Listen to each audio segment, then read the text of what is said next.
క్రీస్తునందున ప్రియులకు ప్రేమతో వందనాలు తెలియజేయుచున్నాను. మార్చి నెల 3వ తేదీ 2024.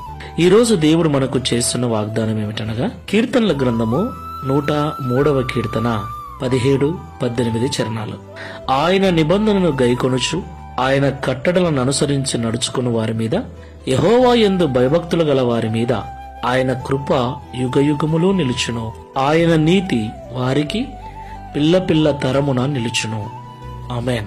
నా ప్రియమైన సహోదరి సహోదరులారా, ఈ లోకంలో జీవిస్తున్న మనకు దేవుని కృప చాలా అవసరం.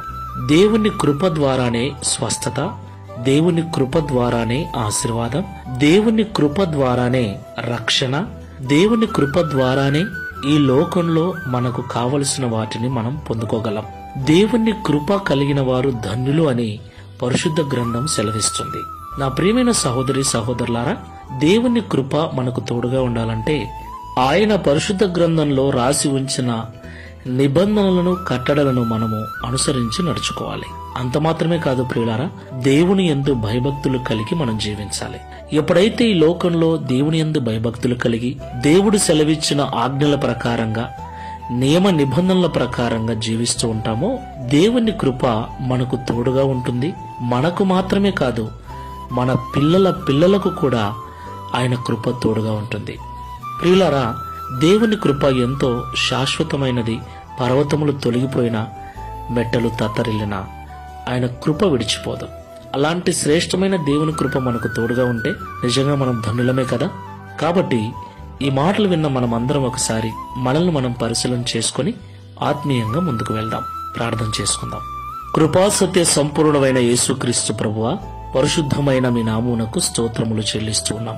ఈ ఉదయకాల సమయంలో మాతో మీరు మాట్లాడిన ప్రతి మాటను బట్టి వందనాలు. అవును తండ్రి, మేము విశ్వాసము ద్వారా నీ కృప చేతనే రక్షించబడి ఉన్నామని దేవుని వాక్యం సెలవిస్తుంది. నీ కృప నిరంతరం ఉంటుందని, నీ కృప ఎంతో శ్రేష్టమైనదని, నీ కృప ద్వారానే ఈ లోకంలో మేము ఏదైనా పొందుకోగలమని ఈ ఉదయకాల సమయంలో మాతో మాట్లాడినందుకు స్తోత్రాలు.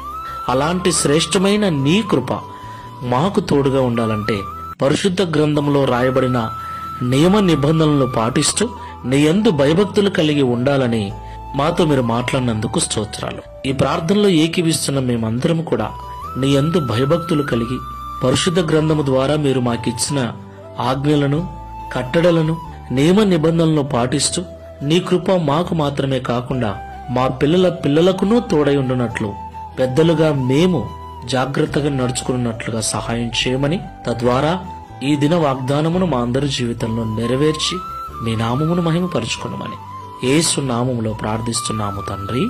ఆమేన్. Praise the Lord. God bless you.